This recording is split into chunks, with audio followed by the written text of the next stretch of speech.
Stairs are pain, but there's no pain without gain. So what we're going to do is repeat the whole process again. Delete the shaft. You've got a shaft here, right? Does everyone understand shafts? You guys are confident with shafts, yes? Shafts can be created from home menu. Openings. You got different types. Wall openings for like elevator doors where you really don't want to show sliding doors. You just want to have an opening because the cab has its own door.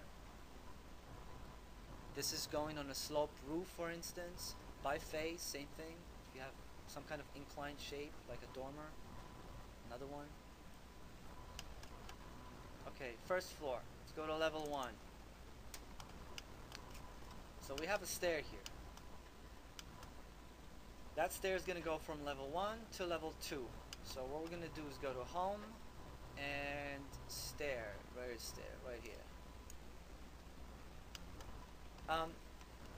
Before you start putting any information in the model, always check your properties. So it's steel pan stair. It tells you that the base is level 1. That's correct. I'm in level 1. Sometimes you might be in the wrong level. Make sure that you're going from one level to the second level. We're going to check the looping later on, see if it works. And top offset. As in general, you want to leave these values at 0. Unless you have something specific like a landing to offset to, etc., etc. Make the stairs 3 feet, that's fine. Desired number of risers. This number comes out of the edit stair. In other words, you need 27 because you have your risers are 7-inch high and your threads are 11-inch long, and to cover the span from the first floor to the second floor you need 27 risers, so it does the math for you automatically. I'm selecting run, start from one point, just gonna hit it somewhere here. I'm gonna assume that's my landing. Shift over, give it some dimension, some spacing here, and notice at the bottom here it gives you numbers. So I'm here, it says 5, 4, 3, 2, 1, 0. You don't want to cross, you don't want to do less. This is where you want to be. And see how it's sort of like not aligned, so I'm going to push this back maybe to here and push this back again. 0 remain. Just make sure that 0 is visible. And you do that by clicking the bubble here, this blue line. Alright, 27 riser, looks good. You can also take this stair, you can manipulate it a little bit, sort of move it into position. You can take any stringer, you can push it to the side, you can make the stair wide. The problem with manually updating, if I escape, look what it says here, dimension of the width, it says still 3 feet. So those numbers, just because I move these lines doesn't mean this gets updated automatically. Alright, so when you manually update, none of these numbers update.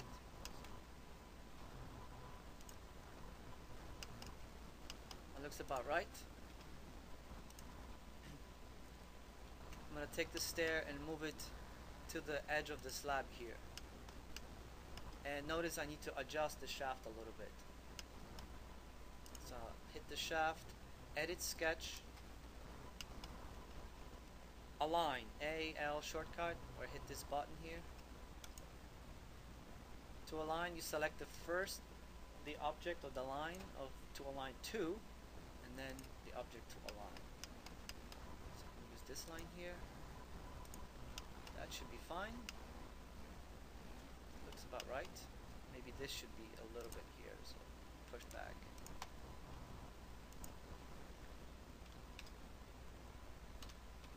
AL. In general, when you lock stuff, you're constraining it to that particular rail or edge or line. And if you move that line in the model space, you're getting an error. Your constraints are not satisfied. So generally, I keep that open. looks about right. Let's check the 3D view.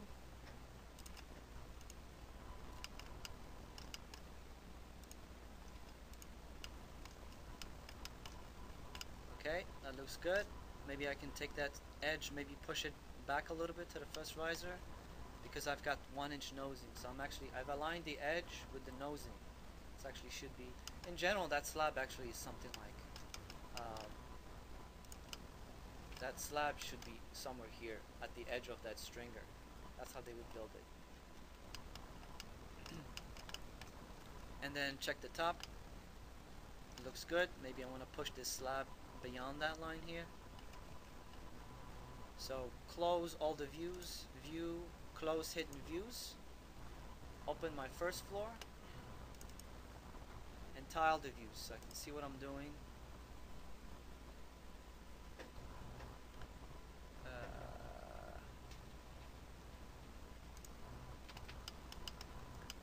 So let me zoom into the first floor here.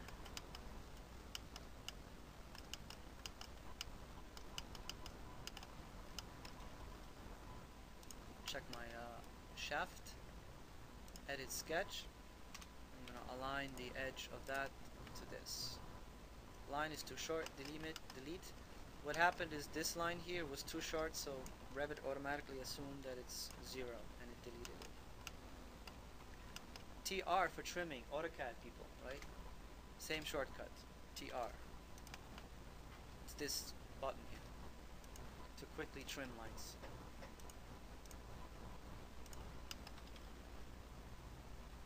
Check OK. That looks good. Let's go to the top view. So that's the advantage of kind of working with different views.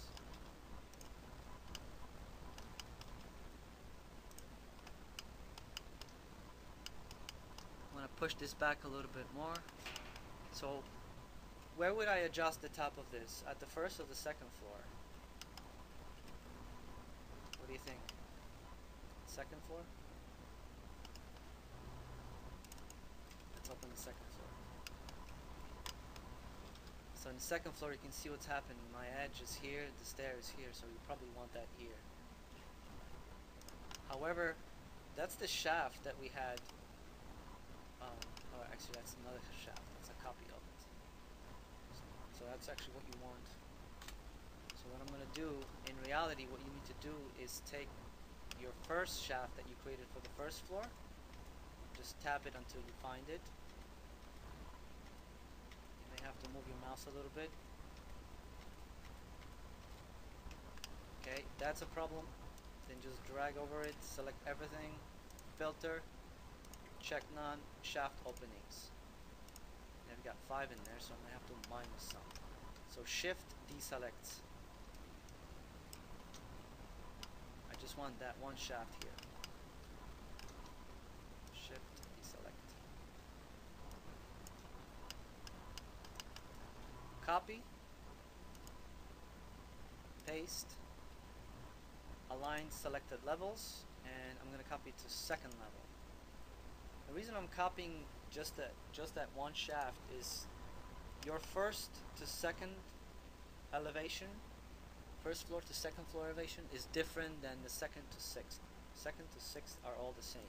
So your shaft should be exactly the same between the second and sixth floor. I'm used to dragging this, that's just my sort of preference, but if you want to be very specific, you can just select the shaft and type in sort of top offset. See that? Should be 0. Top constraint. Just gonna go to the 6th floor. Hit apply. And that's what you want. Second floor. That looks good.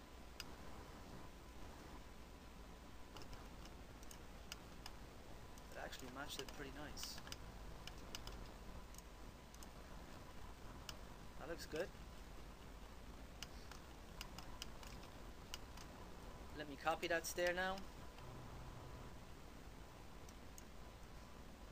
Same thing as the shaft. The stair between the second and the third is different than the first and second floor. Paste to the second floor. And that stair, you notice the height is different, so we may have to adjust the stair. It's got probably too many risers, so maybe you see you got 1, 2, 3, something like 4 risers. So 2 threads need to be taken out. Let's go to the second floor. Blow that view up a little bit.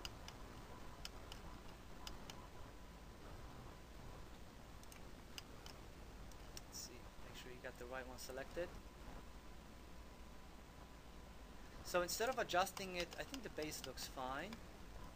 Instead of adjusting it from the second floor, I'm going to adjust it from the third floor, looking from the top view. So this dashed line here indicates that the stair is going up to the third floor. In general, I like to kind of work on, that's just my own preference. You guys do whatever you want. I notice that a lot of you select from different views, which is fine. It's just clear to see that you're on the floor, you're looking at the stair down. So you know this stair is that stair, and you're selecting it correctly. Alright, so I'm going to hit the stair, go edit sketch, and let's see what I've got here. 0 remaining. Level 2 going up to level 3, top offset 0.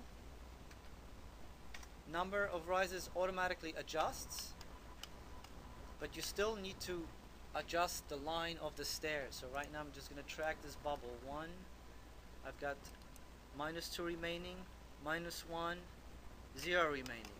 So I'm creating this unequal balance between the landing and the start, or the end and the start. So I may want to kind of balance that out a little more. So I'm going to do 1, 2,